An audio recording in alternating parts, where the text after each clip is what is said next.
আমি ধাপে ধাপে তৈরি করছি বোঝানোর জন্য যে কিভাবে আমরা ক্লাসটা তৈরি করব, যেহেতু আমাদের সময় আছে প্রত্যেকে এভাবে নিজেরা তৈরি করে ফেলতে পারবো। তো প্রথম কাজটা ছিল ক্লাসরুমটা তৈরি করা। এবার আমি ক্লাসরুমের সাথে কুইজ এবং অ্যাসাইনমেন্ট গুলো কিভাবে অর্গানাইজ করব সেটা দেখাচ্ছি। চেষ্টা করি কিভাবে ক্লাসরুমে আমি ক্লাস ওয়ার্ক সাজাবো। আজকে অবজেক্টিভ হবে আমার ক্লাস ওয়ার্ক সাজানো। আমরা আমাদের ক্লাসরুমে যাই, আমার ক্লাসরুমের ফাইলগুলো এখানে আছে, সেখান থেকে এটা বের করে নিয়ে আসি।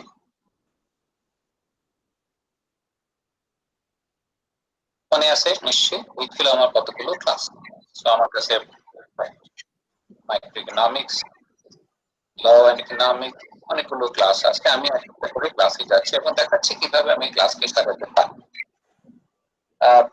শুরু করি আমরা আমাদের ক্লাস থেকে, তারপরে আমরা দেখাবো কিভাবে করবো। আপনি যখন এখানে যাচ্ছেন, আমি বলছি স্ট্রিম হচ্ছে আপনি যখন মেসেজ দিচ্ছেন এটি আপনার স্ট্রিম পেজ, এটি আপনাকে প্রথম পেজ হিসেবে যাবে। বুঝতে পারবেন কিভাবে? দেখেন একটা লাইন দেয়া আছে, তার মানে আপনি এই পেজে আছেন। ওই পেজে থাকার সময় আপনি কয়েকটা কাজ করতে পারছেন, যেমন ধরেন এখানে আমার গুগল মিট লিঙ্ক দেয়া হয়ে গেছে, সাথে সাথে তৈরি হয়ে গেছে। এটা আমি কিভাবে তৈরি করলাম সেটা যদি দেখাতে চাই, তাহলে যেটা করা উচিত সেটা হচ্ছে আমার সেটিং এ যাওয়া। আমি যদি আমার সেটিং এ যাই, সেটিং এ গিয়ে এখানে যখন পাচ্ছেন এটা সাধারণত অফ থাকে, আপনি যখন এখানে অন করবেন তখন সেই রুমটাকে তৈরি করবে এবং ছাত্ররা যখন ক্লাসরুমে আসবে, অর্থাৎ ছাত্ররা যখন এটা শুরু করে নিচ্ছি আমি, ছাত্ররা যখন এই ক্লাসরুমে আসবে তখনই সে মিটের লিঙ্কটা দেখতে পাবে। বাস্তবে যে জিনিসটা হচ্ছে সেটা হচ্ছে যখনই আপনি ক্লাস করবেন আপনি টুইট পেজে আসবেন, ছাত্র শিক্ষক শিক্ষকরা আপনি যখন আপনি মুভে আসবেন এবং আপনি এখানে মুভ করে আপনি গুগল মিটে ক্লিক করে গুগল মিটে চলে যাবেন, তার মানে আপনার ক্লাস শুরু। এই হচ্ছে আপনার কাজের ধারাটা একটু বদলাচ্ছে। ক্লাস কোডটা ছাত্রদের জন্য আগ্রহ বলছি, এটা ছাত্ররা যেন ক্লাস করতে পারে সেই জন্য মনে রাখবেন। একই ধরনের ইমেইল না হলে সে ঢুকতে পারবে না। এবার আসুন ক্লাস কর। তো ক্লাস করতে আমি মনে করেন আমি ক্লাসে যেতে চাচ্ছি, আমি ক্লাসে অ্যাসাইনমেন্ট তৈরি করতে পারছি।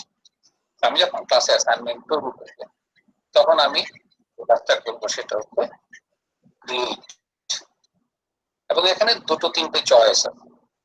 আপনার ম্যাটেরিয়ালও দিতে পারেন, আপনি যদি মনে করেন আমি ম্যাটেরিয়াল দেবো সেটা দিতে পারেন, কিন্তু সবচেয়ে সহজ কাজ আগে টপিক তৈরি করেন। আপনি কি কি ক্লাস কি করান ওই টপিকটা তৈরি করেন, কারণ টপিকটা তৈরি না হলে অ্যাসাইনমেন্ট গুলো টপিকের সাথে লিঙ্ক থাকা উচিত। সুতরাং আমি মনে করি আমি একটা টপিক তৈরি করলাম এবং আমি টপিকটা ধরে নিচ্ছি এটার নাম হচ্ছে ইন্ট্রোডাকশন টু ইকোনমিক্স। আমি এটা অ্যাড করলাম, এটা আমার একটা টপিক। আমি জিনিসপত্র এটার ভেতরে করব। আমি এর ভিতরে যখন যাচ্ছি টপিকের মধ্যে, আমি এই টপিকের মধ্যে আমি আরো একটা টপিক তৈরি করতে পারি। ধরে নিচ্ছি আমি আবার ক্লাস পড়তে যাচ্ছি, আমি এবার আরেকটা টপিক তৈরি করছি, সেটা হচ্ছে রিভিউ অফ ডায়াগ্রাফস। এক্সাম্পল দিচ্ছি, আমি আরেকটা টপিক অ্যাড করছি, তার মানে আমার এই ক্লাসে দুটো টপিক আছে। এখন আমি এটাকে নিচে নামাতে পারি, এটা নিচে নামানোর সাথে হচ্ছে মুভ ডাউন। দেখেন মুভ ডাউন করলে আমি অর্গানাইজ করতে পারবো কোনটার পরে কোনটা আসবে। আমি যখন এই টপিকটা পড়াচ্ছি আমার মাথায় আছে যে আমি একটা অ্যাসাইনমেন্ট দেবো পড়ানোর পরে, তাহলে আমি কি করছি, আমি অ্যাসাইনমেন্টে যখন আমি টিপ দিচ্ছি তখন এরকম একটা পেজে চলে যাচ্ছি। এই পেজে চলে যাওয়ার পরে অনেকগুলো বিষয় একটু খেয়াল করবেন। প্রথম হচ্ছে অ্যাসাইনমেন্ট একটা টাইটেল দেবেন। So let us say define economics in your own words. আপনার যদি কোনো ইনস্ট্রাকশন থাকে সেটা এখানে দেবেন। Do not follow books or pages, right?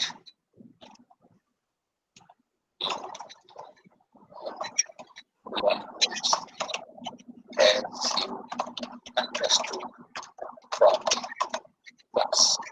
অর্থাৎ আমি একটু থামাচ্ছি, আমি যেহেতু ছাত্ররা আমার সামনে নাই তাহলে আমি ইন্টারঅ্যাকশনে যাচ্ছি, সেজন্য অ্যাসাইনমেন্ট দেওয়ার সময় চিন্তা করতে হবে যে ক্লাসের সাথে যোগাযোগ রেখে যেন অ্যাসাইনমেন্ট আসে সেটা যেন সবসময় থাকে। সুতরাং আমি এখানে কি করলাম, আমি বললাম যে আমার ক্লাসে যেভাবে পড়ানো হয়েছিল, যেহেতু ক্লাসটার পরে হচ্ছে অ্যাসাইনমেন্টটা, এটার উপর বেসিস করে তোমাকে অ্যাসাইনমেন্টটা দিতে হবে। তার মানে আমি ইনস্ট্রাকশনটা এমন ভাবে দিচ্ছি অ্যাসাইনমেন্ট গুলো যাতে সে আমার ক্লাসের সাথে চিন্তা করে কথা বলতে পারে, এবং এটাই হবে ইভ্যালুয়েশন অংশ। তাতে কি হবে, ছাত্ররা মুখস্থ কিছুতে যাবে না, বলবে যে না এটা তো মিলিয়ে মিলিয়ে দিতে হবে। এই যে মিলিয়ে দেওয়ার চিন্তা, এটা তাকে শিখাবে। তো শেখানোর জন্য this is a very good technique. বলছি যে আমি যা পড়াচ্ছি সেখান থেকে লেখার জন্য, তাহলে কি হচ্ছে, আমি ছাত্রদেরকে এনগেজ করছি। রিমোট লার্নিং এর সবচেয়ে বড় অসুবিধা হচ্ছে ছাত্র আপনার সামনে নেই। সুতরাং প্রত্যেকটা ক্লাসের সাথে অ্যাসাইনমেন্ট যদি না দেন তাহলে ছাত্ররা সাথে থাকে। এখন আমি অ্যাসাইনমেন্ট দিচ্ছি, আমিও তো বলতে পারি যে আমি আমার গুগল ড্রাইভ থেকে একটা বইয়ের পৃষ্ঠা দিতে পারি, এটা হতে পারে। আমি আবার ক্লাস নোটটা লিঙ্ক করতে পারি, যদি ক্লাস নোট থেকে থাকে আমি লিঙ্ক দিতে পারি। আমি ফাইল হিসাবে একটা ফাইলকে আপলোড করে দিতে পারি, এটা দেখে করো। আমি ইউটিউব থেকে বলতে পারি ইউটিউবের জিনিসটা দেখে আসো। সুতরাং অনেকগুলো ভাবে আমি এটা তৈরি করতে পারি। যেহেতু এটা অ্যাসাইনমেন্ট, তাহলে আমাকে কি করতে হবে, আমাকে হয়তো একটা কিছু বলতে হবে। তো আমি বললাম যে ঠিক আছে, গুগল মনে করেন আমি ইউটিউবে একটা লিঙ্ক দিতে চাচ্ছি, জাস্ট দেখানোর জন্য দেখাচ্ছি। তখন সে আমাকে ইউটিউবে নিয়ে যাবে, বলে যে ইউটিউবের কোন জিনিসটা তুমি দেবে। তো মনে করেন আমি এখানে যেহেতু প্রথম ক্লাস আমি করতে যাচ্ছি, এটা আমি আগেই তৈরি করে রাখছি, যে আমি মনে করলাম যে ছাত্রদেরকে বলছি যে আচ্ছা ঠিক আছে, হাউ টু টেক নোট, এটার উপরে তুমি আগে চিন্তা করো। সো আমি তাকে সেরকম একটা ম্যাটেরিয়াল দিতে চাই। সো এটা ইউটিউব ভিডিও হতে পারে, এটা অন্য কিছু হতে পারে। তো আমি যদি ইউটিউব ভিডিওতে যাই, জাস্ট এক্সাম্পল দিচ্ছি বোঝার জন্য, আমি মনে করেন এই ভিডিওতে যাচ্ছি, এই ভিডিওতে যদি যাই আমি সেখান থেকে এটার যে কানেকশন লিঙ্কটা কোথায় পাবো খেয়াল রাখবেন, এই যে শেয়ারে টিপ দেবেন, নিচে শেয়ারে টিপ দিলে আপনি লিঙ্কটা পেয়ে যাচ্ছেন। শেয়ারটা যে লিঙ্কটা তৈরি হচ্ছে, লিঙ্কটা কপি করে নিচ্ছেন, কপি করে আমি আমার পৃষ্ঠায় চলে যাচ্ছি, আমি এখানে লিঙ্কটা বসিয়ে দিচ্ছি। আমি যখন লিঙ্কটা বসিয়ে দিচ্ছি, যদি সার্চ করতে বলি সে খুঁজে বের করবে, ওদের পাওয়া গেছে। আমি বলতে পারি যে ঠিক আছে, এটাকে সিলেক্ট করলাম, সিলেক্ট করলে অ্যাড করো। তার মানে আমি বলতে পারি যে তোমরা অ্যাসাইনমেন্ট করার সময় এটা একটু দেখে নিও, তাতে কি হবে আমার ক্লাস নোটের সাথে কিভাবে মেলানো যায়, ক্লাস নোটটা কিভাবে ভালো করা যায়, আমি সেরকম একটা ম্যাট্রিক্স দেখি। এটা হতে পারে এইভাবে, এটা হতে পারে যে আপনি কোনো একটা বড় একটা অংশ দিতে পারেন, সেটাও হতে পারে। আপনি নানাভাবে অ্যাসাইনমেন্ট তৈরি। এবার আসেন এখানে এই পাশে কি আছে, এই পাশে আমার কোর্স আছে, সব স্টুডেন্টকে দেওয়া, ওখানে বলা আছে চয়েস থাকবে যদি সবাইকে দিতে চান। এটা হচ্ছে আমার কোর্সের নাম, কোন কোর্সে আপনি একই অ্যাসাইনমেন্ট অন্য ক্লাসেও দিতে পারেন যদি মনে হয় রিলেভেন্ট। অনেক সময় একাধিক সেকশন হলে এটা প্রয়োজন হতে পারে। আমি যা দেখানোর জন্য বলছি যে আমি একই অ্যাসাইনমেন্ট কেন দিচ্ছি, তার মানে এই দুটো ক্লাসের সকল স্টুডেন্টরা পাবে। তো আমি ইচ্ছা করলে একটা অ্যাসাইনমেন্ট, একই রকম অ্যাসাইনমেন্ট দুটো তিনটা সেকশন থাকে, আমি সেভাবে তৈরি করে দিয়ে দিতে পারি, তারা তাদের সেকশন ওটা পাবে, আমাকে দ্বিতীয়বার তৈরি করতে হবে। তো আমি এটা তৈরি করলাম। আমি অ্যাসাইনমেন্ট দেওয়ার সাথে এখানে একটা জিনিস দেখেন, রুব্রিক্স। আমি রুব্রিক তৈরি করে দিই। রুব্রিকটা কি, যদি আমি এখানে তৈরি করতে পারি, যে আমি যদি রুব্রিক তৈরি করতে যাই, তাহলে আমি বলতে পারি যে আমি ইম্পোর্ট ফ্রম এ শীট, যদি আমার শীট করা থাকে, অথবা আমি আগের একটা রুব্রিক ইউজ করতে পারি, অথবা আমি ক্রিয়েট করতে পারি। আমি ক্রিয়েটটা দেখাচ্ছি। আমি যখন রুব্রিক ক্রিয়েট করছি, আপনারা জানেন রুব্রিক মানে হচ্ছে যেহেতু ছাত্ররা অ্যাসাইনমেন্ট জমা দেয়, এবং তাদের জানা উচিত তারা কি করলে এ পাবে, কি করলে বি পাবে, কি করলে সি পাবে, কি করলে ডি পাবে। তারা যদি জানে তাহলে তারা সেভাবে অ্যাসাইনমেন্ট করবে। তো সেজন্য রুব্রিকের সাধারণত দুটো ডাইমেনশন, একটা ডাইমেনশনে প্রথম হচ্ছে যে স্কোরিং দেবো কিনা, আমি স্কোর করতে পারি, স্কোর করলে এটা কত পয়েন্ট, আমি এখানে আছে লেভেল এবং এখানে দুটো আছে। সো আমি যেটা বলছিলাম যে আমরা প্রথম তৈরি করছি রাইটিং স্কিল। সো এটা হচ্ছে একটা ক্রাইটেরিয়া আমি দেখতে চাচ্ছি। এর মধ্যে ক্রাইটেরিয়া ডেসক্রিপশন আমি বলছি students must follow right clearly in English within one page using Times Roman font 12 and 1.5 spaces. Diagrams করবে from the array। So আমি একটা ইনস্ট্রাকশন দিচ্ছি, আমি যখন এখানে আসছি তখন আমি তৈরি করছি কিভাবে এ পাবে। সো আমি এটা বলছি, এটার নাম দিচ্ছি আমি অ্যাকসেপ্ট, এটার নাম দিচ্ছি ভেরি গুড, এটা বলছি গুড, এটা বলছি ওকে। মনে রাখবেন আমি যখন এটা দিচ্ছি আমি ছাত্রকে ইনস্ট্রাকশন দিচ্ছি যে তুমি যদি ওকে হও, আমি ইচ্ছা করলে এটাকে বলতে পারি, আমি বলতে পারি গুড হচ্ছে এটা হচ্ছে সি, আমি বলতে পারি এটা হচ্ছে বি, আমি বলছি এটা হচ্ছে এ। তার মানে আমি ডিফাইন করে দিচ্ছি যে রাইটিং স্কিলে কিভাবে সে হচ্ছে। তাহলে প্রথমটা হচ্ছে যে আমার রাইটিং স্কিল, সেটা হচ্ছে আমার দ্বিতীয় ক্রাইটেরিয়া। এবার আমি দ্বিতীয় আন্ডারস্ট্যান্ডিং অফ দ্য আমি একটু ফেরত যাচ্ছি এখানে বোঝানোর জন্য যে আপনি দেখছেন যে আমরা কিভাবে রুব্রিক্সটা তৈরি করছি। অর্থাৎ আমি যখন ছাত্রদেরকে একটা অ্যাসাইনমেন্ট দিচ্ছি, আমি শুধু অ্যাসাইনমেন্ট জমা দিতে বলছি না, আমি বলছি যে আমি কয়েকটা ক্রাইটেরিয়াতে তোমার অ্যাসাইনমেন্ট জাজ করব। একটা হচ্ছে রাইটিং স্কিল, একটা আমি দ্বিতীয়টাতে দেখাবো হয়তো কনসেপচুয়াল আন্ডারস্ট্যান্ডিং। সো আমি প্রত্যেকটা ক্ষেত্রে আমি দেখাচ্ছি কতগুলো ক্রাইটেরিয়াতে সে অ্যাসাইনমেন্ট গুলো চিন্তা করবে।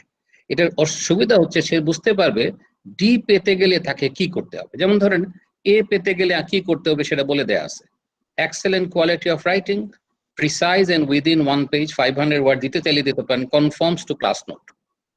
তো আমি বলছি যে তুমি যে এখান থেকে এইভাবে লিখো, আমি এখানে এই ক্রাইটেরিয়াতে এ পেয়ে যাচ্ছ। অর্থাৎ এখানে আমি ফুল মার্কস 4, রিমেম্বার আমি প্রত্যেকটাতে মার্কস দিচ্ছি 4, 3, 2, 1 দিয়ে দিচ্ছি।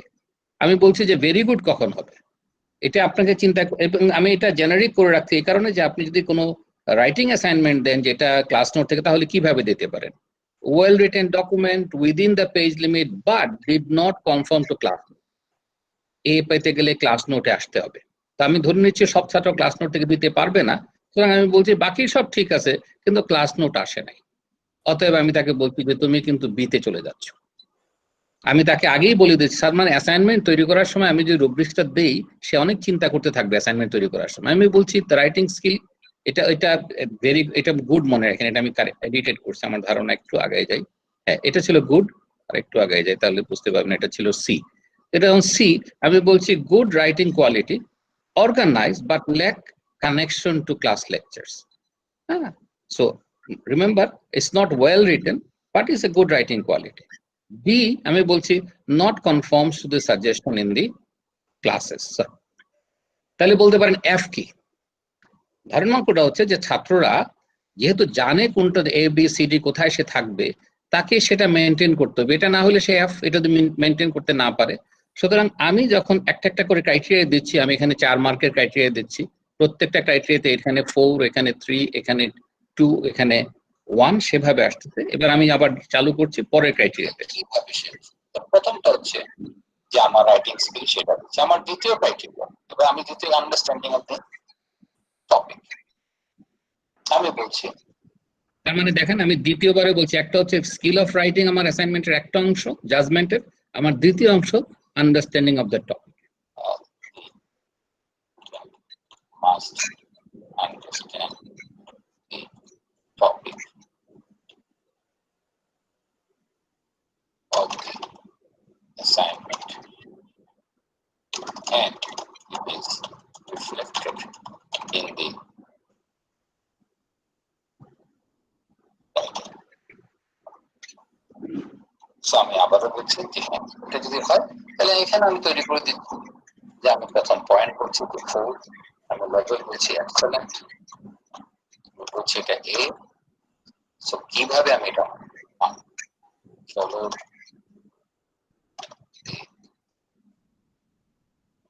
used and explained the concepts well. এবার আমি দ্বিতীয়টাতে যাচ্ছি, আমি বলছি এটা 3 পয়েন্ট, এটা হচ্ছে ভেরি গুড, এটা হচ্ছে 2।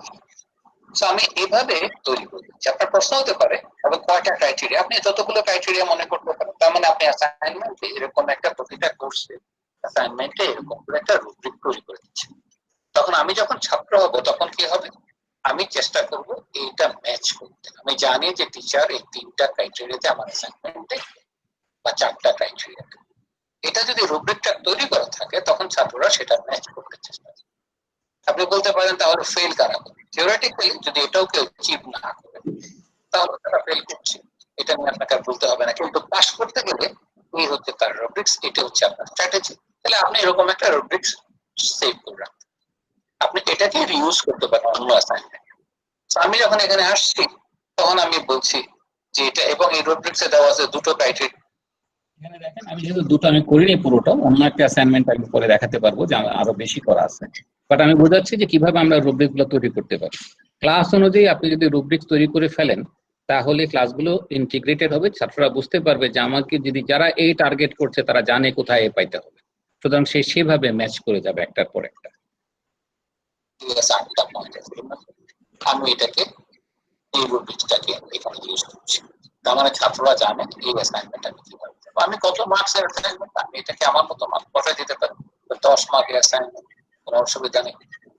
ডিউ ডেট আপনি এখানে সেট করে দিতে পারেন যে এত তারিখের মধ্যে ডিউ হবে। আপনি ইচ্ছা করলে ডেট ক্যালেন্ডার থেকে আপনি ডেটটা দিতে পারেন, যদি টাইম দিতে চান আপনি টাইমও দিতে পারেন যে এই সময়ের মধ্যে দিতে হবে। টপিক আপনি এখন দেখেন যে কোন টপিকে নেবেন সেটা বলছেন, অর্থাৎ আমি এটা ইন্ট্রোডাকশন টু ইকোনমিক্স টপিকে দিচ্ছি। আমি যখন এটা দিচ্ছি এটা নেক্সট চয়েস হচ্ছে অ্যাসাইন করবো কিনা। এখানে যান, আমি সেভ ড্রাফট হিসাবে রাখতে পারি অথবা অ্যাসাইন করতে পারি। আপাতত এখানে বললাম যে আমি যে ক্লাসটা দেখাচ্ছিলাম আমার ক্লাসে সেখানে আমি সেভ ড্রাফট হিসাবে রেখে দিচ্ছি, তার মানে আমি এখনো অ্যানাউন্স করছি না তৈরি করার সময়, কিন্তু যখন আপনি রেডি করবেন তখন অ্যাসাইন করে দেবেন। আমি অ্যাসাইন করছি, যখন অ্যাসাইন করছি এটা অ্যাসাইন হয়ে যাবে, তখন আপনি দেখতে পাবেন এটা কোথায় যাচ্ছে। দেখেন এখানে অ্যাসাইনমেন্টটা চলে আসছে, অর্থাৎ ছাত্ররা যখন ক্লাসরুমে যাবে দেখবে এই টপিকের সাথে এই অ্যাসাইনমেন্টটা জড়িত। আপনি বলতে পারেন যে না আমি অ্যাসাইনমেন্টের পরে একটা কুইজ হবে, সুতরাং আমি একটা কুইজ হিসাবে এটাকে চালু করতে পারি।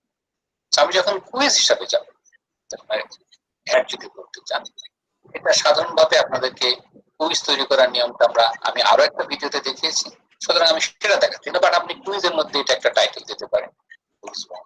আপনার ইচ্ছা মতো আপনি চিন্তা করতে পারেন, আপনি কুইজ ওয়ান হিসাবে দিতে পারেন, অন্য নামও দিতে পারেন, ইনস্ট্রাকশন থাকলে ইনস্ট্রাকশন দেবেন। এবং এটা সে যেটা করছে সেটা হচ্ছে সে অটোমেটিক একটা ব্ল্যাঙ্ক কুইজ তৈরি করে দিচ্ছে। এটা আপনাকে যদি আমি যাই আপনি দেখবেন এটা আপনার ব্ল্যাঙ্ক ফর্ম।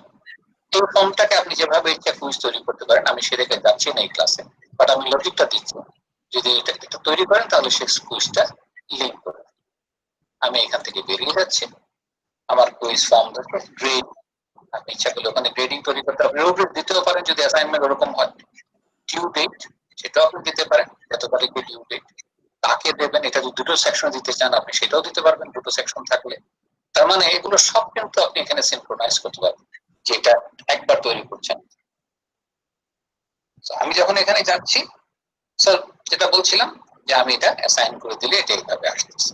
আমি যদি এটাকে আপাতত অ্যাসাইন করে দিই তখন সেখানে আমি কিন্তু ডেট দিই না, আমি অ্যাসাইন করে দিলে সে কিন্তু ওখানে দেখে দেবো, অর্থাৎ ছাত্ররা ঢোকা মানে সাথে সাথে এটা দেখতে পাবে। আমি কিন্তু কোনো টপিকে দিইনি, সো আমাকে কি করতে হবে, টপিকের সাথে দিতে হবে।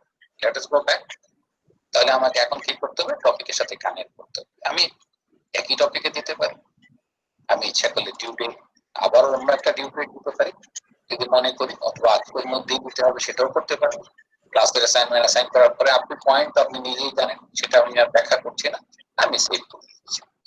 আমি যখন এটা সেভ করে দিচ্ছি এই কুইজটা কিন্তু ক্লাসের সাথে চলে যাচ্ছে, তার মানে এটা ডিউ টুমরো। এখানে দেখতে পাচ্ছেন যে যখন অ্যাসাইনমেন্ট থাকছে অথবা কুইজ থাকছে ডিউ ডেটটাও এখানে ছাত্রদেরকে তারা দিয়ে দিচ্ছে। তারপরে দেখেন প্রত্যেকটা জিনিস ছাত্ররা দেখতে পাবে, বলে আমি প্রত্যেকটা টপিকে এইভাবে এটাকে তৈরি করতে পারি। আমি আরেকটা জিনিস দেখাচ্ছি, সেটা খুব ইম্পর্টেন্ট আমাদের জন্য, সেটা হচ্ছে ক্লাস ড্রাইভ ফোল্ডার। যেহেতু আমি গুগল ড্রাইভে কাজ করছি, আমি ক্লাস ড্রাইভ ফোল্ডারে সব জিনিস রাখতে পারি। ওখানে ক্লিক করছি, ক্লিক করে আপনি একটু অর্গানাইজ করবেন। কেন অর্গানাইজ করবেন, আমি যখন এখানে ক্লিক করছি সে আমাকে গুগল ড্রাইভে নিয়ে যাচ্ছে। যাচ্ছি তখন আমি কি দেখতে পাচ্ছি না, আমার ড্রাইভটা দেখতে পাচ্ছি। আমি যখন ড্রাইভটা দেখতে পাচ্ছি আমার ক্লাসরুমের মধ্যে, তার মানে গুগল ড্রাইভে ক্লাসরুম ফোল্ডারের ভিতরে সবগুলো কোর্স থাকে, খেয়াল রাখবেন যে কোথায় থাকে। আমি ইচ্ছা করলে যে ব্ল্যাঙ্ক কুইজটা এখানে তৈরি করা আছে, তার মানে আমার প্রত্যেকটা ইনফরমেশন এই জায়গাটা আবার বুঝেন, আপনার ড্রাইভে ক্লাসরুমের ভেতরে প্রত্যেকটা কোর্স আলাদা করে ফোল্ডার হয়ে চলে। যদি আমি এখানে দেখাতে চাই আপনাকে, আমি যখন ক্লাসরুমে যাচ্ছি দেখেন আমার প্রত্যেকটা কোর্সের আলাদা করে ফোল্ডার তৈরি করা আছে। তার মানে আমি ইচ্ছা করলে আমার অনেক অর্গানাইজ অবস্থা থাকবে। এটা হচ্ছে অত্যন্ত সুবিধাজনক গুগল ক্লাসরুম। আজকের এই জায়গায় আমরা শেষ করতে চাই, আমি অন্য জিনিস অন্য একদিন দেখাবো। আমি যদি এটা রেডি করে থাকি ক্লাসটা, আমি ইচ্ছা করলে গুগল ক্যালেন্ডারে কি আমার ক্যালেন্ডার সেট করতে পারি, যেটা আমি এখানে দেখাচ্ছি না। আমি আমার ক্লাসে চলে যাচ্ছি। ক্লাসরুমের আরেকটা মজার জিনিস হচ্ছে, আমি যখন এই ক্লাসটা শেষ করছি আমি ইচ্ছা করলে ক্লাসটাকে কপি করতে পারি। আপনি যখন সেমিস্টার শেষ করবেন আপনি তখন এটাকে কপি করবেন। কেন কপি করবেন? এক্স্যাক্টলি সব জিনিস চলে আসবে, কপি থেকে যাবে। শুধু যেটা আসবে না সেটা হচ্ছে ছাত্রদের অ্যাড্রেস। তাতে কি হবে, নতুন ফ্রেশ ক্লাস থেকে আপনি শুরু করতে পারবেন। পুরোনো ক্লাসটা কপি করতে, পুরোনো ক্লাসটা থেকে যাবে এই সেমিস্টারের ছাত্রদের। অর্থাৎ এই কোর্সে যদি আবার রিপিট করেন তাহলে আপনাকে কষ্ট করে ছাত্রদেরকে ফিল করতে হবে। আমি এটার এক্সাক্ট কপি এখানে, শুধু এখানে যেটা হবে, এখানে যদি ছাত্র থেকেও থাকতো এখানে কোনো ছাত্র থাকবে না। তাহলে আমি পরে যে কাজটা করবো, এই কাজটা শেষ হয়ে গেলে আমি এটাকে আর্কাইভ করে ফেলবো। যদি আমি আর্কাইভ করে ফেলি এটা আমার আর্কাইভে থেকে যাবে পুরোনো ক্লাস হিসাবে, আর এই ক্লাসটাকে আমি নতুন করে চালাতে পারি। তার মানে আমি ইচ্ছা করলে নামটা বলতে পারি সহজ করে, আচ্ছা এটা ক্লাসটা যেটা ছিল এটা আসলে এটা ছিল আমার, এক্সাম্পল দিচ্ছি, স্প্রিং অথবা সামার 2020। আমার জানা থাকবে যে ক্লাসটা কখন আর্কাইভ করা হবে, তাতে সকল ছাত্রদের অ্যাসাইনমেন্ট সহ সবকিছু আর্কাইভে থেকে যাবে। তাহলে আমি বোঝাতে পারছি যে আমরা কিভাবে ক্লাসরুমকে আস্তে আস্তে ব্যবহার করব, এবং আপনি যত এটা ব্যবহার করবেন তত এটা অর্গানাইজ থাকবে এবং আপনার নিজের উপরে প্রেশার অনেকটা কম। Thank you. আমার একটা প্রশ্ন ছিল, ঠিক আমি জানি এটা ঠিক প্রশ্ন কিনা। এই অনলাইনের যে একটা ডিফিকাল্টি সেটা হলো উইদিন বক্স আমাদের থাকতে হচ্ছে।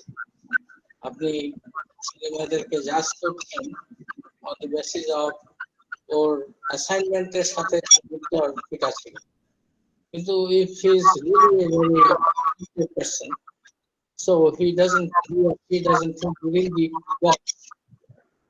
He or she may think outside the box, and there is no room for that. If she writes something differently, and teacher may not like it. So conformity with the assignment, how does that really restricts one's ability to express his or her talent? ওকে, ভালো প্রশ্ন। এটা মাথায় আসতে পারে। আমি আমার একটা ক্লাসে গিয়ে দেখাচ্ছি তাহলে আমরা কিভাবে করছি। এটা আমি যেটা দেখাচ্ছিলাম আপনাদেরকে সেটা হচ্ছে যে আমি যখন একটা অ্যাসাইনমেন্টে যাচ্ছি, একটা কোর্সে যাচ্ছি, আমি অ্যাসাইনমেন্ট তৈরি করছি। রুব্রিক্সের দুটো অংশ, একটা অংশ হচ্ছে দুটো ডাইমেনশন, একটা ডাইমেনশন হচ্ছে ABCD ডিফাইন করবেন, আর একটা ডাইমেনশন হচ্ছে কি কি বিষয় আপনি নজরে আনবেন। আপনি যখন কি কি বিষয়ে নজর আনবেন, শুরু হবে একেবারে বেসিক, যেটা মিনিমাম মেনটেন করতে হবে। কিন্তু যখন নিচে যাবেন, আমি বললাম যে এভাবে একটা হচ্ছে দেখাচ্ছিলাম যে একটা হচ্ছে রাইটিং স্কিল, একটা হতে পারে আপনার প্রেজেন্টেশন স্কিল, একটা হতে পারে আন্ডারস্ট্যান্ডিং অফ দ্য কনসেপ্ট, একটা হতে পারে অ্যাপ্লিকেশন অফ দ্য ইস্যুস, একটা হতে পারে গিভিং এক্সাম্পল। সুতরাং আপনি কিন্তু অনেকগুলো রুব্রিক দিতে পারেন। তার মানে রুব্রিকের ক্রাইটেরিয়া যদি যান, আমার ধারণা আমার এই কোর্সে আছে, আমি একটু দেখে নিচ্ছি আমার এই কোর্সে সেরকম রুব্রিক্স আমার তৈরি করা আছে। আমি যদি যাই ক্লাস অ্যাসাইনমেন্টে, একটু দেখে নিয়েছে,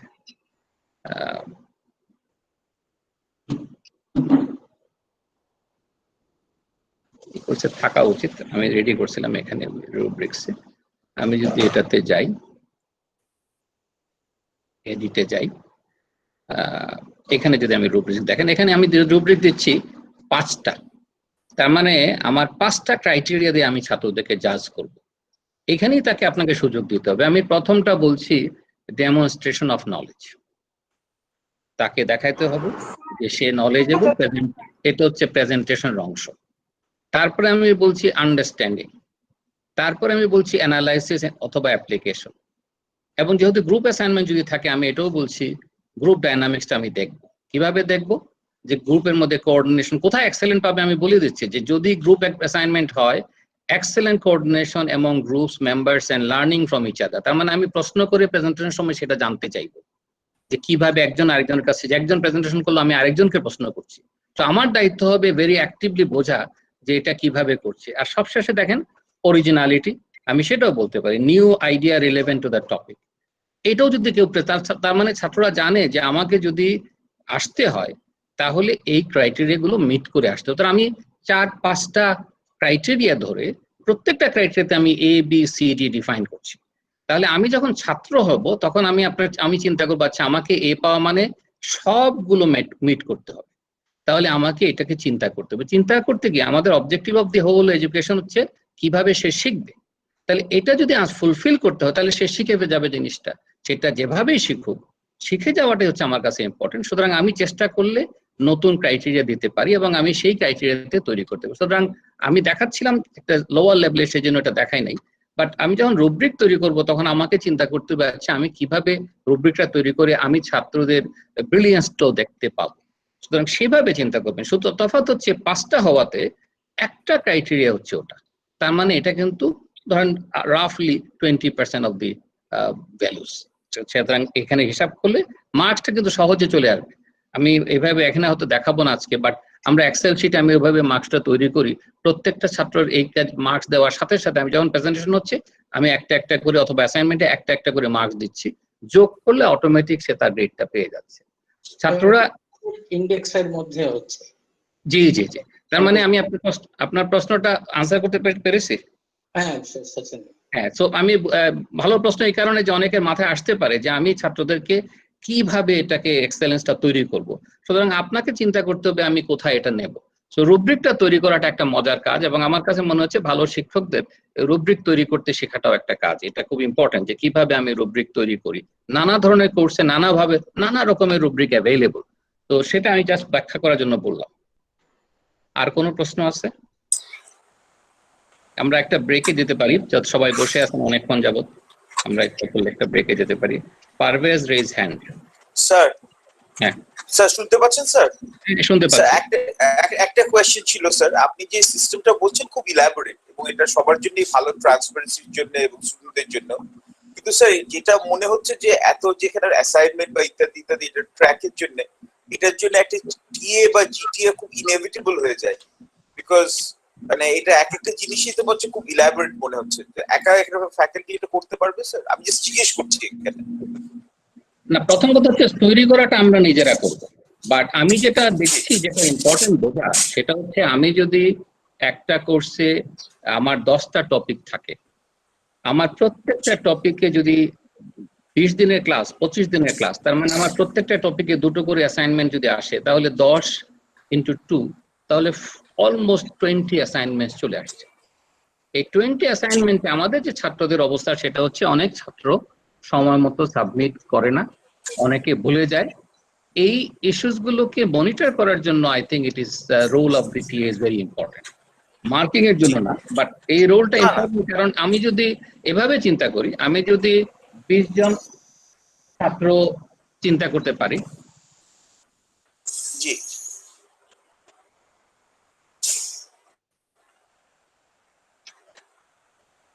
তো আমি যদি যেটা বলছিলাম, আমি যদি এভাবে চিন্তা করি যে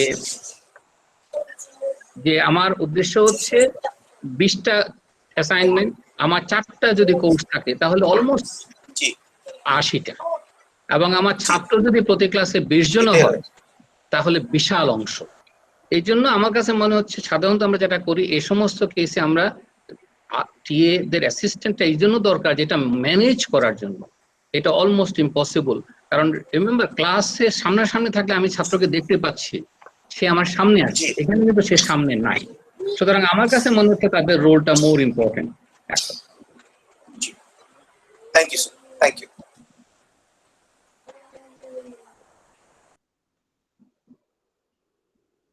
আর কারো কোনো প্রশ্ন আছে? টিএরা বা জিটিএরা should not assign marks under no marking এর প্রশ্ন না, কিন্তু এই যে পুরোটা আপনি নাম্বার অফ ম্যানেজমেন্ট অনেক বড়, বিশেষ করে আপনি যদি প্রতিটা ক্লাসে চিন্তা করেন এটা ম্যানেজ করতে গিয়ে টিচারদের প্রচুর সময় যাবে। তো সেই সময়টাকে রেডি করার জন্য প্রত্যেকটা ছাত্রকে আমি বুঝতে পারবো না, কারণ অনেক ছাত্র আমাদের দেশে ক্লাস ছাত্রও আছে, বলতে পারেন ফেল করুক তারা, বাট এটা আমাদের জন্য খুব ভালো না। গুড লার্নিং এনভায়রনমেন্ট হচ্ছে যখন আমি ছাত্রদেরকে শিখাতে প্রমোট করব পজিটিভ অ্যাটিটিউডে, সেই কারণে বলছি কথাটা। কয়েকটা প্রশ্ন আসছে মনে হচ্ছে। ওকে, আমি দেখছি একটা প্রশ্ন আসছে, how do I make sure the student enter in the class? University ID ছাড়া তারা ঢুকতে পারবে না, অর্ডিনারি জিমেইল দিয়ে ঢুকতে পারবে না, দ্যাট ইজ ওয়ান রিকোয়ারমেন্ট এই গুগল ক্লাসরুমের। সুতরাং সবাইকে ইউনিভার্সিটি আইডি দিয়ে ঢুকতে হবে। if TAs are not taught marking, how will you get future teachers? Doctor বাসারের প্রশ্ন হচ্ছে টিএরা যদি মার্কিং এ how do you get future teacher, সেটা সত্য, বাট ইস্যুটা হচ্ছে যে এটা আমাদের অধিকাংশ ক্ষেত্রে যখন কুইজ অ্যাসাইন করব, অধিকাংশ মার্কিং কিন্তু অটো হয়ে চলে আসবে কুইজে, অ্যাসাইনমেন্টটা হয়তো হবে না, অধিকাংশ ক্ষেত্রে অটো হয়ে চলে আসবে। আর টিচারদেরকে যদি ট্রেনিং করতে হয় হাউ টু মার্ক দেম, তাহলে you need a separate training, কারণ উইদাউট ট্রেনিং মার্কিং এ দেওয়াটা খুব ডিফিকাল্ট, কারণ তখন তো বুঝতে পারবে না কোনটা এ এবং কোনটা বি, কেন আমি এ বলছি ডিফাইন করছি। সুতরাং এটার জন্য আরেকটু ম্যাচুরিটি দরকার। আমাদের জিটিএ দ্বারা মানে অ্যাটলিস্ট ইউটিএ দ্বারা হবে না, এটা প্রশ্নই ওঠে না, আন্ডার গ্রাজুয়েট দ্বারা এটা হইতেই পারে না, এটা আমার অবজারভেশন। তাই জিটিএ দেরকে আমরা ট্রেন আপ করতে পারি। জিটিএ আমেরিকান ইউনিভার্সিটি গুলোতে আপনার পিএইচডি স্টুডেন্ট, হ্যাঁ না মাস্টার্স আমরা যখন মাস্টার্সে ভর্তি হই পিএইচডি মানে প্রেফারেবলি, কিন্তু মাস্টার্সের ছাত্ররাও জিটিএ রেগুলার আছে, হতে পারে, খুব ভালো যে। আর কোনো প্রশ্ন না থাকলে আমরা 10 মিনিট একটা ব্রেক নেই, কারণ আমার মনে হচ্ছে যে সবাই বসে আছেন এতক্ষণ যাবত। 10 মিনিট ব্রেক নিয়ে আমরা শুরু করি। ওটাই ভালো। You also need. So let us take 10 minutes break. আমার ঘড়িতে সময় 4:05, আমরা 4:15-তে আবার ব্যাক করি। হাঁটার জন্য সবাই একটু হাঁটবেন।